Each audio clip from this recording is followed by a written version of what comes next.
it's worth finishing off here now, really in considering a couple of things about the questions that we've talked about that you're going to be using, that you're going to have. Remember, these questions and this attitude you can bring to all conversations and really any kind of change.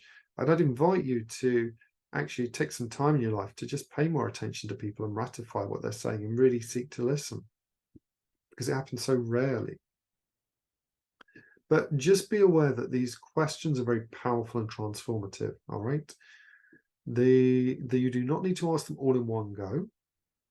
You're going to be asking one question at a time, and it's fine to take time with that one question, okay? It's fine to take as long as you want with that one question. And you don't need to ask it or ask all the questions in one go. You might spend several days, if you've seen that person regularly, just following up on one question. Or you may possibly be able to have one long conversation where you go through all of it.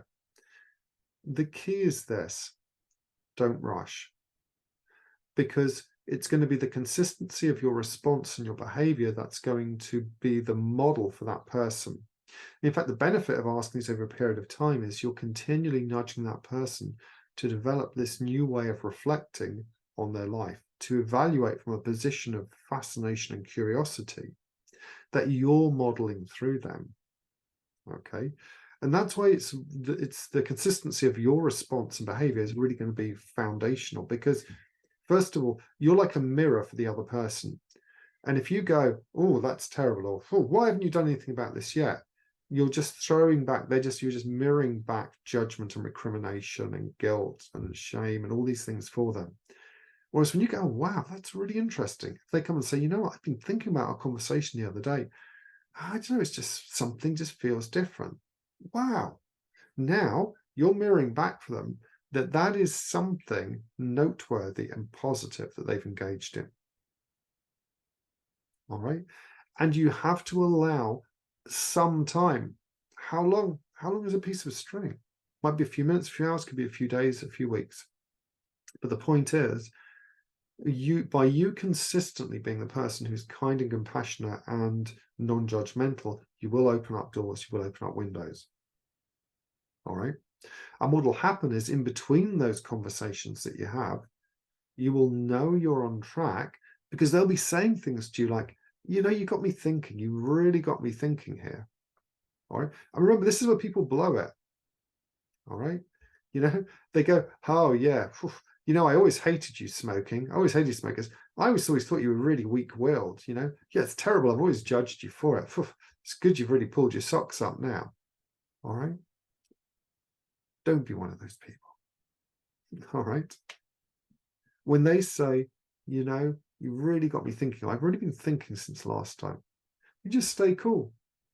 You can say, really interesting, you know, I really think you could be onto something here. Because the whole point of these questions is you want to empower them. All right. There are plenty of people who stop smoking or quit smoking, and they spend the rest of their life fighting urges, cravings, feeling regretful, feeling resentful, and just frustrated, and it's just an annoyance. And they annoy other people just telling them their story of how they're struggling. And usually they keep starting and stopping. All right. What we want to do, and what I love doing in my work, is empowering people to make a change and feel so good inside that it can't help but bleed over into all the other areas of their life where they improve their life and they feel so much better inside. They feel so much happier. They feel more joy. They feel more love. They feel happier and just more inspired inside. And that's exactly what you can do.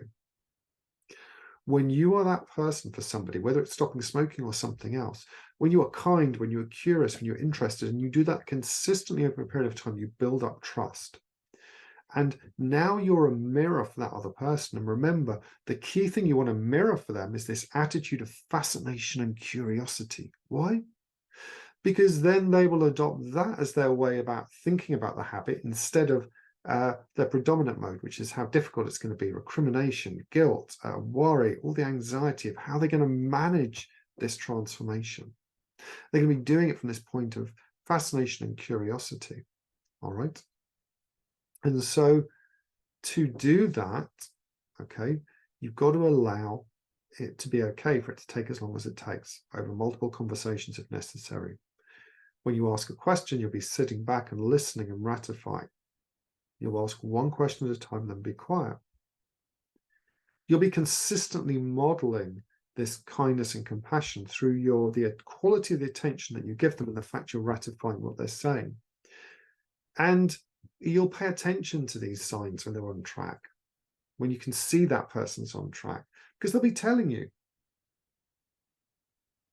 So I really hope that you've enjoyed this video today. Please hit me up. Please share this with other people, because I really want, one of the things I love is for people to change and transform. I was amazed, and I still am to this day, but I remember being amazed at how many people, when I started 2.5 decades ago, helped people to quit smoking, amongst other things. The confidence that people felt. It wasn't just the more energy, it wasn't just saving money, it wasn't just their health, it wasn't just their energy, all this stuff. It was how confident they felt, and that confidence they brought to other areas of their life. So I know that change is possible. It's totally possible to quit smoking, and it's possible to do it without urges, without it being a struggle, and for it to be a really strong symbol of how a person can change and become more empowered. And you can help a person get to that point. You can play the formative, pivotal role in getting them in the slipstream, so that they're just inevitable. It's like the current of the sea that's going to eventually take them to the island of transformation and their change, where they become a non-smoker. But it only happens when you understand that there's a process to this, that you mustn't trigger antagonism and defense mechanisms. There must be no judgment, and you take your time to ask these questions. Do you mind if I ask you how you got started smoking? Why do you smoke now? How long have you smoked? And do you ever wish that quitting was easy?